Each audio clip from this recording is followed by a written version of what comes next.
radio franci windere yamde sappo e jeɗiɗi silmaji capantati woni Yamoussoukro ko diwara waktuji ɗiɗi pawi hen to Paris lamorde franci. Amadou Baroba toɓɓe mawɗe kabruji men e oɗo kikiɗe talata tedduɓe heeɗiɓe RFI fulfulde Côte d'Ivoire ardiɗo leydi ndi Alassane Ouattara o wiyete o waɗi yewtere hande subaka to suudu sarɗiji e yeeso sarɗiyankoɓeɓe e tommodiral Yamoussoukro o arti e juɓɓude golle makko fodde duuɓi ɗiɗi o feññini inde sukko makko e hoorejo jagorɗo e laamu Côte d'Ivoire ma en gartu hen. Mali konu koɓe Barkane jalti jaati subaka hande ñiɓirde mumen to Gossi caggal yaltugol mabɓe Tessalit Kidal e Tombouctou e ɗi lebbi jawtuɗi e wiide colonel Pascal Lani joguiɗo konngol état major franci ɗum ɗo ko daawal kesal e waylugol jaɓɓal kono franci e nder diwal Sahel ngel ma en keɗomo e nder kabaruji ɗi. Balɗe 55 ko fitinaji puɗɗi hakkude Ukraine e Russie e ɗi jokki ha hande piyanɗe ɗe banggue funnague leydi ndi e nder diwe noddirteɗe Donbass ɓuuri sembude hayso tawi kedde leydi ndi foof ana heddi heɓude pellanɗe wakkatuji ɗi foof. Bisimilla moon tedduɓe heeɗiɓe RFI fulfulde e ɗi kabaruji. Ardiɗo leydi ndi hono Côte d'Ivoire Alassane Ouattara waɗi yewtere hande subaka to suudu sarɗiji e yeeso sarɗiyankoɓeɓe e tumbodiral Yamoussoukro ko ɓangini ko o golli e ɗi duuɓi ɗiɗi wondude kay o rutti kay o feññini inde sukko makko e hoorejo jagorɓe laamu Côte d'Ivoire. Kettoɗen ko ɓuri yajje nultodiraɗo men Abidjan Abdoulaziz Diallo. Lanɗo leydi Côte d'Ivoire Alassane Ouattara suɓike jukko makko on ɗulle ko Tchemoko Mélié Koné gila hande ko kanko woni lontiɗo Daniel Kablan-Denkan jonnitunoɗo laamu e ndu lewru jeeɗiɗaɓuru e hitande ujune ɗiɗi e nogay ka bange jagorgal mawgal ko Patrick Achi jonnitunoɗo laamu e yontere feƴƴude nden lanɗo leydi ndi woni ko artiri ko adi lanɗo on weɓitude ɗeɗo kumpite o hunino ko huwi kon e nder ɗi duuɓi ɗiɗi yawtuɗi. Alassane Ouattara ɓangi ni weltare muɗum batte hunnugol ndi juɓɓudi nodditirandi la Côte d'Ivoire solidaire ɗum ko jonnodiral juuɗe ɓiɓɓe leydi Côte d'Ivoire o holliti ngalu leydi Côte d'Ivoire ɓeydori embere jowi piccal nayi e nder temederewel e nde hitande yawtunde hay fi nyaw covid-19 battini fota e faggudu adunaru ndun ka bange deynagu lanɗo leydi din wi'i alhaali on hino huɓinda fewdo ɗo. Alassane Ouattara tentini huccitande makko nden e dow toɓɓe tati aranere nden ko ɓeydugol yaccare ka sincugol baylaji e nder leydi ndin ɗimmere nden ko jonnugol sukaɓe ɓen ka golla tati on ko ɓeydugol sembinde laamu ngun e bange haɓugol funsu jawdi e geynari bondi. Abdoulaziz Diallo Yamoussoukro RFI. ko e alhaali nabiyen e kabaru Côte d'Ivoire keddoɗen ha joni yilowo nabiyen gouverneur banque laamuji leyɗele Afrique bangue hirnangue ɗum woni yomowa Tchemoko Mélié Koné ko noon wiyete o suɓama wonugol sukko hoorejo leydi Côte d'Ivoire ko ɗum andini hande Alassane Ouattara ardiɗo leydi ndi ko hombo woni Tchemoko Mélié Koné kettoɗen jantore Oumouba. Tchemoko Mélié Koné koye hitande ujunere e temeɗɗe jeenayi e capanɗe jeenayi e goho haa e ujunere e temeɗɗe jeenayi e capanɗe jeenayi e jeetati woni hoorejo Saldu Besiyawo wondu Côte d'Ivoire. E hitande ujunere e temeɗɗe jeenayi e capanɗe jeenayi e jeego haa e hitande ujune ɗiɗi e jeego ko kanko wonuno hoorejo keesu golloɓe fowtiɓe e nder banque IMOA. ko e hitande ujunaje ɗiɗi e jeeɗiɗi woni ko fuɗɗi gollude e nder juɓɓudi laamu Côte d'Ivoire. E hitande ujunaje ɗiɗi e jeeɗiɗi haa e hitande ujunaje ɗiɗi e sappo o woni jagorɗo halfinaɗo darno cuuɗi leydi ndi. Karawnagol koye ndu lewru 12 hitande ujunaje ɗiɗi e sappo haa e lewru jowaɓuru hitande ujunaje ɗiɗi e sappo e goho o woni e ɓurɗo e ɓattade o yeesojo tawaɗo e ɓewajotoɓe mo kala e ko faati e jawle.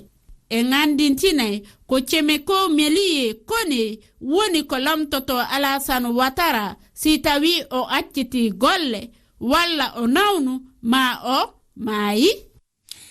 to République Centre Afrique duuɓi jeeɗiɗi caggal ko suudu ñawirdu no wiye cour pénal spécial hertori ndu ñawde war hooreji waɗude gila hitande ujunaji ɗe tati ko hande talata ñawoje e nder ndu suudu fotuno fuɗɗade to République Centrafrique kono ɗum laataki ñawore nde riwtama sabu avokaji daraniɓe tumaɓe ɓe garani ñawata e nder ndu suudu noon ko avokaɓe leydi ndi e immiɓe caggal leydi ndu suudu sosira ko gam ñawde war horeji waɗuɗi e nder Centrafrique guile hitandi ujunnaji 2003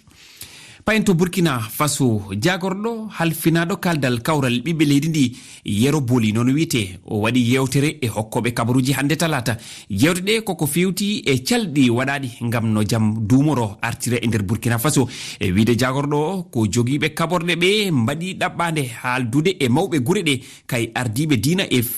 fina tawa Yero Boli waɗi eragonde ɓiɓɓe Burkina fuu ndendata e no jaam artira e nder leydi ndi kettoɗen mo e fandu haala tondiraɗo men Dramane Tambura kono nandi hano na wawi ñifude yiite nge fuu wallen yiite ñife ke yiite ñifata yiite ɗum saabi lebbi sakitiɗi ɗi min yii ley Burkina ɗo koreji meɗen aduɓe malfaji na woni na fiɗa na wara yimɓe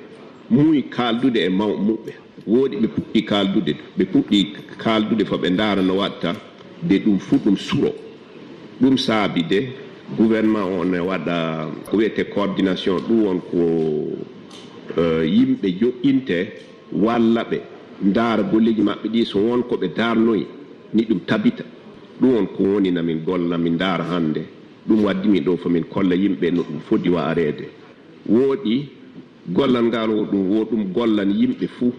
wona yimɓe gouvernement tan wona laamiɓe toye tan sabu gila ma rafi baasi naati leydi men ndi tampindi wala fu mo yottaaki ɗum saabi miɗa ŋaaro on mon futtiɗno waɗa no wawri fa jam warta leydi men Yero Boli wonno jagorɗo halfinaɗo kaldal kawral ɓiɓɓe leydi Burkina Faso